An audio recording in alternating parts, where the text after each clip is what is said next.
ठीक है, आज हम बात करेंगे क्लास 10 के अंदर चैप्टर नंबर है 6। चैप्टर नंबर 6 का जो नाम है वो है रासायनिक अभिक्रियाओं और उत्प्रेरक। इस चैप्टर के अंदर हम बात करेंगे कि रासायनिक अभिक्रियाएं क्या होती हैं और उत्प्रेरक जो है वो क्या होते हैं। जैसा कि मैं आपको बता दूं, रासायनिक अभिक्रिया क्या होती है जिसके अंदर पहले तो कुछ और पदार्थ होता है, बाद में उसका जो है भार या उसके द्रव्यमान या उसके रंग में क्या हो जाता है, परिवर्तन हो जाता है। ऐसी अभिक्रियाएं क्या कहलाती हैं, रासायनिक अभिक्रियाएं कहलाती है। इस चैप्टर के अंदर हम लोग डिटेल से पढ़ेंगे कि रासायनिक अभिक्रियाएं क्या होती है और उत्प्रेरक क्या होते हैं। तो अपना पहला टॉपिक है भौतिक परिवर्तन। लेट्स स्टार्ट करते हैं अपन। सबसे पहले मैं बात कर लूं भौतिक परिवर्तन की कि भौतिक परिवर्तन क्या होते हैं। ये वे परिवर्तन होते हैं जिन्हें, ये वापस सुनिएगा, ये वे परिवर्तन होते हैं जिनमें पदार्थ के भौतिक अवस्था के परिवर्तनों में गुण होता है। किसके क्या होगा, ये वे परिवर्तन होंगे जिनमें भौतिक गुणों में परिवर्तन होता है लेकिन इनके रासायनिक गुणों में कोई परिवर्तन नहीं होता है। इन्हें क्या बोलते हैं, भौतिक परिवर्तन कहते हैं। भौतिक परिवर्तन के अंदर क्या हो रहा है, भौतिक गुणों के अंदर परिवर्तन हो रहा है और रासायनिक गुणों के अंदर कोई परिवर्तन नहीं होता है। ऐसे परिवर्तन ही क्या कहलाते हैं, भौतिक परिवर्तन कहलाते हैं। ये परिवर्तन है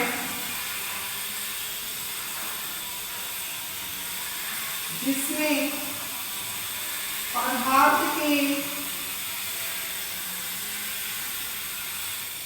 भौतिक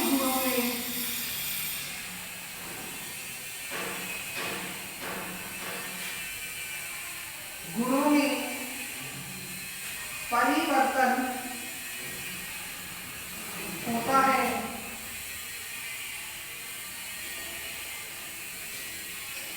केवल और केवल किसमें परिवर्तन होगा, भौतिक गुणों में। लेकिन हम कह सकते हैं कि रासायनिक परिवर्तनों में कोई प्रभाव इनका नहीं पड़ता है। यदि हम क्या करते हैं, इन पदार्थों पर यदि इनके भौतिक परिवर्तन को हटा लेते हैं तो हटाने के पर क्या होगा, हमें मूल पदार्थ प्राप्त हो जाता है। इसे हम एक उदाहरण की सहायता से समझेंगे। जैसे मैंने एक उदाहरण दिया है जल का। आप सभी को पता है जल जो होता है उसका सूत्र होता है H2O। और आप सभी को ये भी पता है कि जो जल होता है वो कौन सी अवस्था में पाया जाता है, सामान्य कौन सी अवस्था होती है उसकी, द्रव अवस्था के अंदर पाया जाता है। लेकिन द्रव अवस्था के अंदर जो जल होता है, जो जल है वो द्रव अवस्था में पाया जाता है।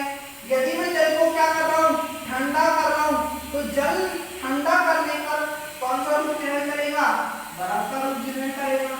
पहले कौन सी अवस्था में था ये, द्रव अवस्था के अंदर। लेकिन जब मैंने इसको ठंडा किया तो ठंडा करने के बाद ये कौन सी अवस्था में आ गया, बर्फ वाली अवस्था में आ गया। और बर्फ कैसी होती है, ठोस होती है। यदि मैं बात करूं कि मैं जल को क्या कर रहा हूं, गर्म कर रहा हूं, गर्म करने पर ये कौन सी अवस्था में आ जाएगा, वाष्पित अवस्था में आ जाता है। अर्थात हम कह सकते हैं कि इसका क्या हो जाता है, वाष्पन हो जाता है। और वाष्पन की जो वाष्प बन जाती है, गर्म करने पर क्या बनती है, वाष्प बन जाती है जल की। और जो वाष्प होगी वो कौन सी अवस्था के अंदर होती है, गैसीय अवस्था के अंदर होती है। जल का ठंडा किया, ठोस हो गया, बर्फ बन गई। गर्म किया, वाष्प के रूप में परिवर्तित हो गया।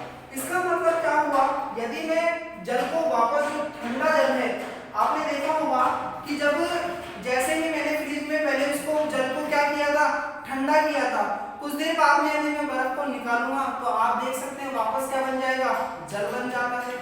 आपने ये भी देखा होगा कि कई बार आप जल को गर्म करते हैं और गर्म करने के बाद में उसको प्लेट की सहायता से यदि आप ढकोगे तो आप देखोगे कि जो जल था, जो वाष्प के रूप में परिवर्तित हुआ, उस जल की जो बूंदे हैं वो प्लेट की नीचे की सतह पर एकत्रित हो जाती है। उससे भी हम वापस जल प्राप्त कर सकते हैं। मतलब कुल मिला के बात हमारे पास ये हुई कि जल को हम बर्फ के रूप में प्राप्त कर सकते हैं, लेकिन बर्फ को हम वापस से जल बना सकते हैं। ये जो परिवर्तन होते हैं, ये सभी परिवर्तन क्या कहलाते हैं, भौतिक परिवर्तन कहलाते हैं। भौतिक परिवर्तन के अंदर क्या होता है, भौतिक परिवर्तन हटा लेने पर यह अपनी मूल अवस्था के अंदर आ जाता है। ये बात आप सभी को समझ में आ रही?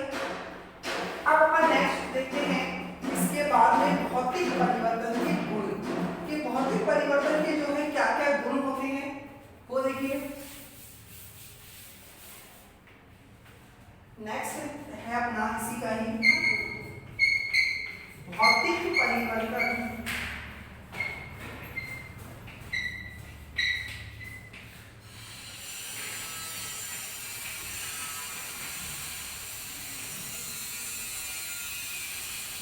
भौतिक परिवर्तन जो है, भौतिक परिवर्तन के जो गुण होते हैं उसके अंदर क्या क्या परिवर्तित हो जाता है? इसका रंग परिवर्तित हो जाता है, इसकी अवस्था परिवर्तित हो जाती है, और हम कह सकते हैं कि जो इसकी गंध है वो भी क्या होती है? परिवर्तित हो जाती है।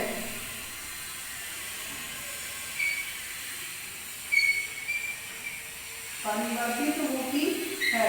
और तो भौतिक परिवर्तन का पहला गुण क्या हुआ कि इसका रंग में परिवर्तन आ सकता है, इसकी अवस्था में परिवर्तन आ सकता है, और इसकी जो गंध है उसमें भी परिवर्तन आ सकता है।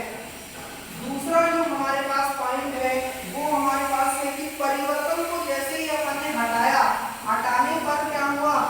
हटाने पर मूल अवस्था को प्राप्त कर लेता है।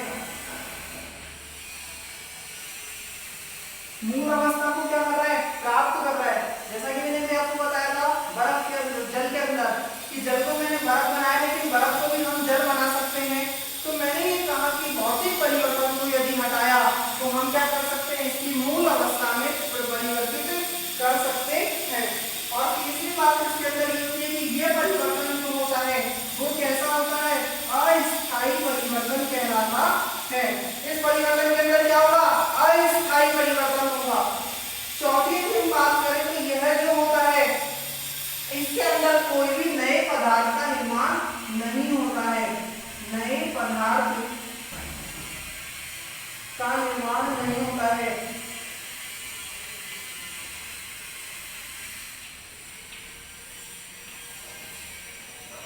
ये बात आप सभी को समझ आ गई? तो इसके कुछ 4 परिवर्तन है। इन परिवर्तनों के अंदर पहला परिवर्तन का रंग, गंध और अवस्था में परिवर्तन आ सकता है। भौतिक परिवर्तन को हटाया तो ये मूल अवस्था को प्राप्त कर सकता है, और यह कैसा होता है? अस्थायी होता है, और नए पदार्थ का इसमें कोई भी निर्माण नहीं होता है। तो ये बात थी अपने पास आज भौतिक परिवर्तन की। यदि अपन बात करें रासायनिक परिवर्तन क्या होते हैं तो स्टार्ट करते हैं रासायनिक परिवर्तन के बारे में। देखिए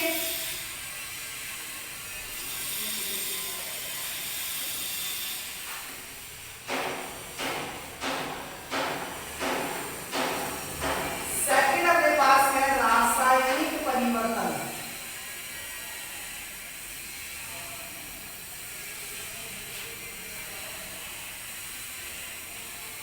रासायनिक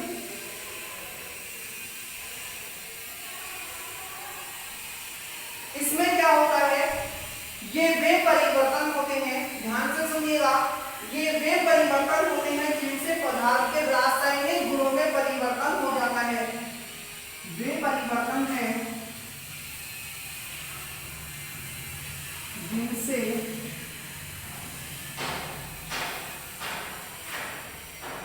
पदार्थ के रासायनिक गुणों में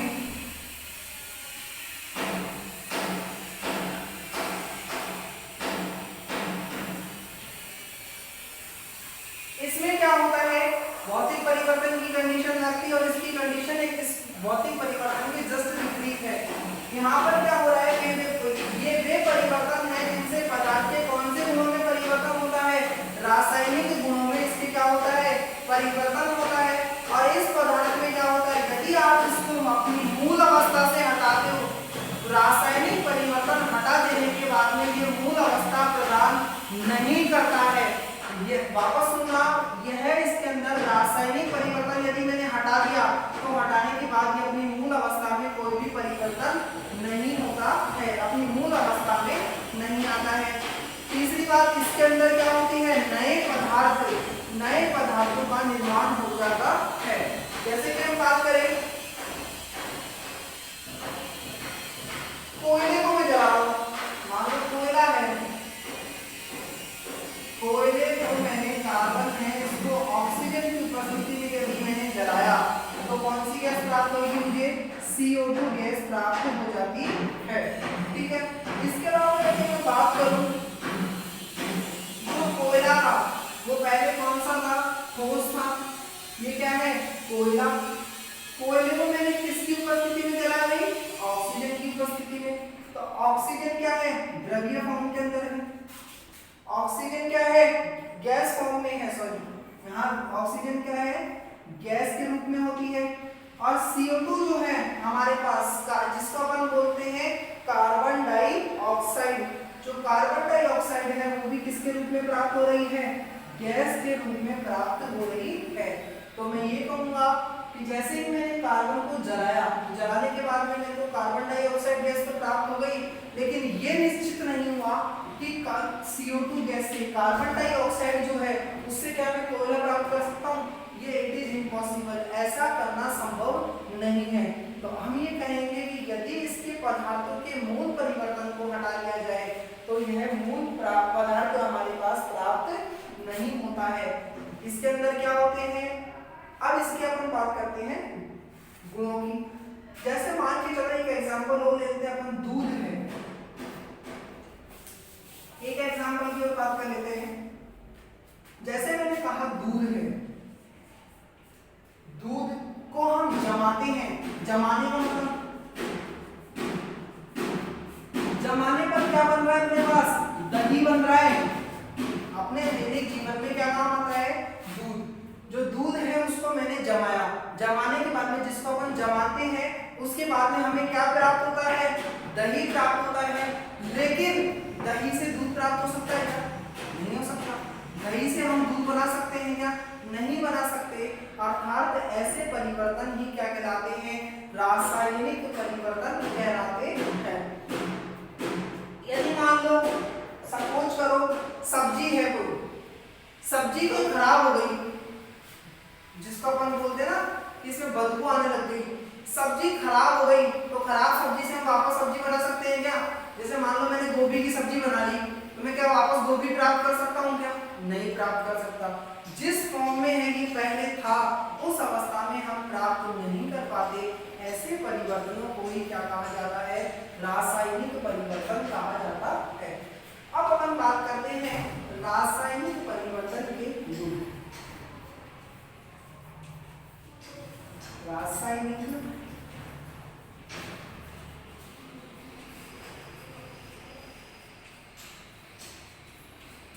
परिवर्तन के, रासायनिक परिवर्तन जो है इसके गुण क्या है। पहला, रासायनिक परिवर्तन में क्या होता है, इनका रासायनिक संगठन समान होता है, लेकिन रासायनिक अभिक्रिया में रासायनिक पदार्थों से हम पुनः मूल पदार्थ प्राप्त नहीं कर सकते हैं। पहली कंडीशन तो ये हो गई। दूसरी बात ये हो गई कि हमारे पास इसमें क्या होता है, नए पदार्थों का निर्माण होता जाता है। यह परिवर्तन कैसा होता है, स्थायी होता है। चौथी यदि हम बात करें तो हमें पुनः प्रारंभिक पदार्थ नहीं मिल पाता है। तो ये बात आप सभी को समझ आ गई। ये तो हुआ रासायनिक परिवर्तन, और रासायनिक परिवर्तन के गुणों के बारे में मैंने आपको बता दिया है कि एक तो स्थायी होगा, पहली कंडीशन हुई इसकी स्थायी होगा। दूसरी कंडीशन ये हो सकती है उनके पास नए पदार्थ बन रहे हैं, पदार्थ बनते हैं। तीसरी बात यदि हम करें, सामान्यतः पुनः प्रारंभिक पदार्थ नहीं मिल पाता है। ठीक है, तो ये सभी बातें थी रासायनिक परिवर्तन के बारे में। एग्जाम में कई बार क्या होता है, 2 नंबर में प्रश्न पूछ लिया जाता है कि भौतिक परिवर्तन और रासायनिक परिवर्तन के गुणों में अंतर लिखिए। तो आपको इस तरीके से इसके अंतर लिख देने हैं। ठीक है, यदि परिभाषा पूछता है तो परिभाषा पहले भी मैंने आपको लिखा रखी है और इसकी भी मैंने आपको लिखा रखी है। तो ये दोनों क्वेश्चन आप इस तरीके से अटेंड कर सकते हो। अब अपन टॉपिक है रासायनिक समीकरणों का निर्माण कैसे किया जाता है। ये चैप्टर जो है, ये और इस चैप्टर को आप अच्छे तरीके से प्रिपेयर कर सकते हैं। बहुत आसान चैप्टर है, केवल नाम पर ही आधारित है। जो हमारी समीकरण है वो क्या है, किस पर आधारित है, नामों पर ही आधारित है। ये चैप्टर जो है आपके एग्जाम में 3 नंबर का आता है। कितने नंबर का आता है, 3 नंबर का। और 3 नंबर से आपके ये सवाल बन सकते हैं कि भौतिक परिवर्तन और रासायनिक गुणों में परिवर्तन लिखिए, या फिर हम कह सकते हैं कि भौतिक परिवर्तन और रासायनिक गुणों के बारे में समझेंगे। तो किसी भी तरीके से क्वेश्चन आ सकता है, तो 3 नंबर अपने पक्के हो जाने चाहिए इस चैप्टर से। अब अपन बात करते हैं रासायनिक समीकरण को लिखने के क्या क्या चरण होते हैं। मैं सारे चरण यहाँ पर लिखूंगा नहीं, लेकिन मैं आपको सारे चरण समझा दूंगा। आपको बुक की सहायता से रासायनिक समीकरण के जो चरण हैं वो पढ़ने हैं, लेकिन मैं आपको यहाँ भी समझा रहा हूँ।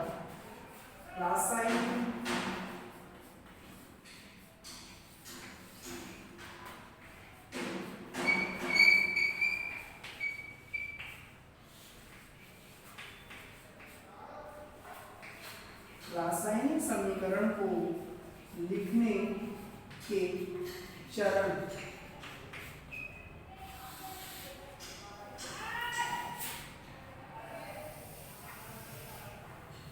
देखो, रासायनिक समीकरण जो होते हैं उनको कुछ लिखने के चरण होते हैं। जैसे मैं बात करूं, सपोज दैट रासायनिक समीकरण को लिखने के लिए पहला पॉइंट पढ़ा है, जो कि आपके पेज नंबर 63 पर दे रखा है। पेज नंबर 63 पर आपके दे रखा है, और उसके अंदर ये कह रहा है रासायनिक समीकरण के लिखने के नियम। पहला ही कह रहा है रासायनिक अभिक्रिया को लिखने के लिए समीकरण में सबसे पहले क्रियाकारक को लिखकर तीर का निशान लगाया जाता है, तत्पश्चात उत्पाद को लिखा जाता है।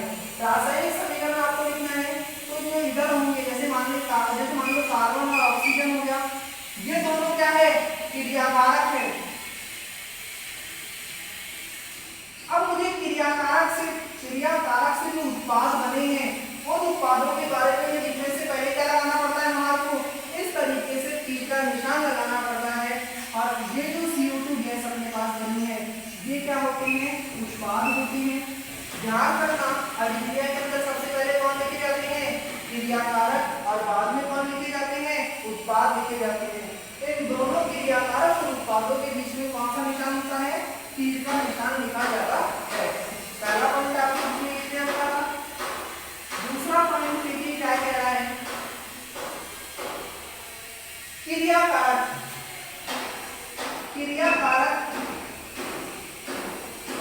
दो या दो से ज्यादा है। क्रियाकारक यदि हमारे पास 2 या 2 से ज्यादा है तो हम उन दोनों के बीच में क्या लगाते हैं, हमेशा प्लस का निशान लगाते हैं। ठीक है, क्रियाकारक यदि हमारे पास 2 या 2 से ज्यादा है तो हम उन दोनों के बीच में कौन सा निशान लगाएंगे, प्लस का निशान लगाते हैं। ये दूसरा पॉइंट समझ आ रहा है। तीसरे पॉइंट की यदि मैं बात करूं तो तीसरा पॉइंट ये कह रहा है कि रासायनिक अभिक्रिया में न तो द्रव्यमान का निर्माण होता है और न ही क्षय होता है। हम ये कहेंगे कि रासायनिक अभिक्रिया के अंदर द्रव्यमान का जो होता है न तो उत्पादन किया जा सकता है और न ही क्षय किया जा सकता है। जैसे मैं बात करूं, कोई भी अभिक्रिया हो रही है तो उस अभिक्रिया में आप क्रियाकारक का द्रव्यमान तोड़ोगे या फिर उत्पाद का द्रव्यमान तोड़ोगे, तो दोनों का जो द्रव्यमान है वो क्या होगा, बराबर होता है। आप देखिए चौथा पॉइंट क्या कह रहा है, ध्यान से समझिएगा। कार्बन और ऑक्सीजन की यदि हम बात करें, ये कह रहा है कि दोनों ओर के अणुओं की संख्या को बढ़ाकर या घटाकर समीकरण को संतुलित किया जाता है और रासायनिक समीकरण के अनुमान विधि द्वारा संतुलित किया जाता है। कोई भी समीकरण है, कोई भी समीकरण को लिखने से